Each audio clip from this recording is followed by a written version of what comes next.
ಎಷ್ಟೋ ಜನ ಮುಗ್ಧರು, ಅಮಾಯಕರು ತನ್ನವರನ್ನು ಅಪಾರವಾಗಿ ನಂಬಿರ್ತಾರೆ. ನಮಗೆ ಇವರು ಮೋಸ ಮಾಡಲ್ಲ, ನಮಗೆ ಒಳ್ಳೆಯದನ್ನೇ ಬಯಸ್ತಾರೆ ಅಂತ ಅಂದ್ಕೊಂಡಿರ್ತಾರೆ.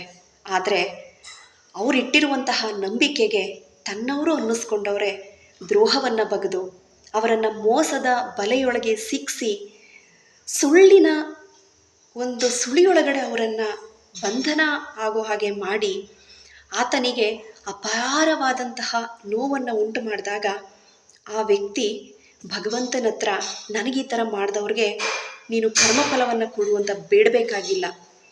ಆತ ತನಗಾದಂತಹ ನೋವನ್ನು ನೆನೆಸ್ಕೊಂಡು ಪ್ರತಿ ಕ್ಷಣ ಇಡುವಂತಹ ಒಂದೊಂದು ಹನಿ ಕಣ್ಣೀರಿದೆಯಲ್ಲ, ಅಷ್ಟೇ ಸಾಕು.